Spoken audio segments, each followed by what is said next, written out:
जय श्री राम। अस कही सी ये बिकल भई भारी, बचन वियोग न सकी सवारी।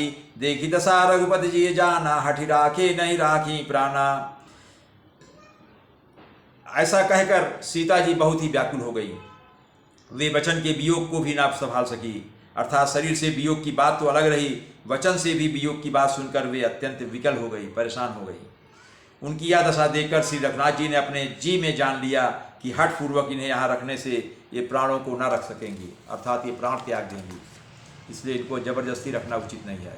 कहे कृपालु भानुकुल नाथा, परिहरि सोच चलहु बन साथा। नहीं विषाद कर अवसरु आजू, बेगी करहु बन गमन समाजू। तब भगवान राम कृपालु सूर्यकुल के स्वामी श्री रामचंद्र जी ने कहा कि सोच छोड़कर मेरे साथ वन को चलो। आज विषाद करने का अवसर नहीं है, आज दुखी होने का अवसर नहीं है, तुरंत वनगमन की तैयारी करो। परमिशन दे दिया। कही प्रिय बचन प्रिया समझाई, लगे मात पद आशीष पाई। बेगी प्रजा दुख मेटव आई, जननी निठुर विसर्जन जाई। श्री रामचंद्र जी ने प्रिय वचन कहकर प्रियतमा सीता जी को समझाया, फिर माता के पैरों लगकर आशीर्वाद प्राप्त किया। माता ने कहा, बेटा जल्दी लौटकर प्रजा के दुख को मिटाना, और ये निठुर माता तुम्हें भूल न जाए। फिर ही दशा विधि बहुरी की फुमोरी, देखी हूँ नयन मनोहर जोरी। सुदिन सुगरी तात कब होई, जननी जियत बदन विध जोई। हे विधाता, मेरी क्या दशा फिर भी पलटेगी? क्या अपने नेत्रों से मैं इन मनोहर जोड़ी को फिर से देख पाऊंगी? हे पुत्र, वह सुंदर दिन और शुभ घड़ी कब होगी जब तुम्हारी जननी जीते जी तुम्हारा चांद सा मुखड़ा फिर से देखेगी? बहुरी बच्च करी लातू लालू कही, रघुपति रघुबर तात। कबही बुलाई लगाए ही हरसि ने रखी हूँ गात। कौशल्या जी बोलती हैं, हे तात हे वत्स लाल रघुपति कहकर, रघुबर कहकर मैं फिर कब तुम्हें बुलाकर हृदय से लगाऊंगी और हर्षित होकर तुम्हारे अंगों को देखूंगी।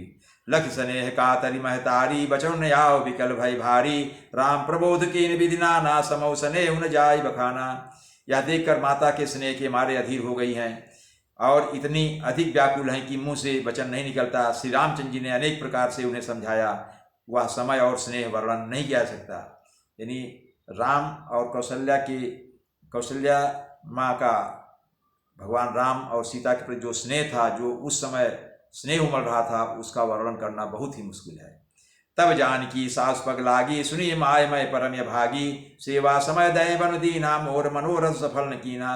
तब जानकी जी सास के पांव लगी और बोली, हे माता सुनिए, मैं बड़ी ही अभाग्नी हूँ। आपकी सेवा करने के समय दैव ने मुझे वनवास दे दिया, मेरा मनोरथ सफल ना किया। मतलब वो बता रही कि मैं आपकी सेवा करने वाली थी, लेकिन परिस्थितियाँ ऐसी हो गई कि मुझे भी बन जाना पड़ेगा। तजब क्षोभ जनि छाणी जोहू, करम कठिन कछु दोष न मोहू। सुनि सी बचन सास वकुलानी, दशा कवन विधि कहाँ बखानी। आप क्षोभ का त्याग कर दें, परंतु कृपा ना छोड़िएगा, कर्म की गति कठिन है, मुझे भी कुछ दोष नहीं है। सीता जी के ये वचन सुनकर सास व्याकुल हो गईं। उनकी दशा को मैं किस प्रकार बखान कर कहूँ। बारहि बार लायुर लीन्ही, धरि धीरज सिखे आशीष दीन्ही। अचल हो यही बात तुम्हारा, जब लगी गंग जमुन जलधारा। कौशल्या जी बोलती हैं, कौशल्या जी सीता जी को बार बार हृदय लगाया और धीरज धर कर शिक्षा दी और आशीर्वाद दिया कि जब तक गंगा जी में और जमुना जी में जल की धारा बहे, तब तक तुम्हारा सुहाग अचल रहे, मतलब तुम पति पत्नी की जोड़ी बनी रहे। सीत ही सास वसी सिखे, दीन ही अनेक प्रकार। चली नाई पद पदुम सिरु, अति हित बारहि बार।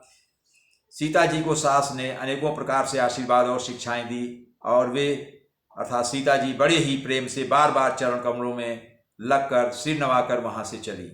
समाचार जब लक्ष्मण पाए, व्याकुल बिलख बदन उठि धाये। कंप पुलक तन नयन शरीरा, सनीरा गहे चरण यदि प्रेम अधीरा।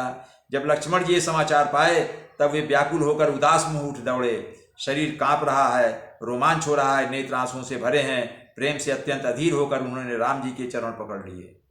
अभी सीता जी समझाया, माँ को समझाया, अब राम को लक्ष्मण को भी समझाना पड़ेगा। कहीं न सकत कछु चित बद ठाढ़े, मीनु दीन जनु जलने ते काढ़े। सोच हृदय विधि का होनिहारा, सब सुख सुखित सिदान हमारा। लक्ष्मण जी कुछ कहते नहीं हैं, खड़े खड़े देख रहे हैं। ऐसे दिन हो रहे हैं मानो जल से निकाले जाने पर मछली परेशान होती है, विकल हो जाती है। हृदय में यह सोच है कि हे विधाता, क्या होने वाला है? क्या हमारा सब सुख और पुण्य पूरा होगा?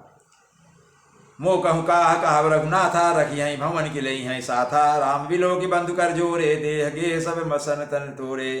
मुझको रामचंद्र जी क्या कहेंगे। लक्ष्मण जी सोच रहे हैं कि मुझको रामचंद्र जी क्या कहेंगे, घर पर रखेंगे या साथ ले चलेंगे। श्री रामचंद्र जी ने भाई लक्ष्मण को हाथ जोड़े और शरीर तथा घर सभी से नाता तोड़े हुए खड़े हुए देखा।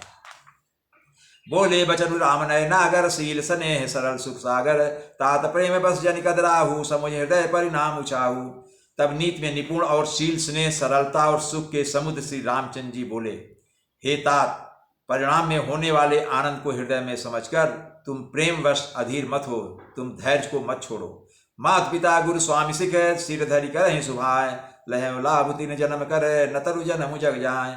जो लोग माता पिता गुरु और स्वामी की शिक्षा को स्वाभाविक ही सिर चढ़ाकर उसका पालन करते हैं, उन्होंने ही जन्म लेने का लाभ पाया है, नहीं तो जगत में जन्म व्यर्थ है। जय श्री राम।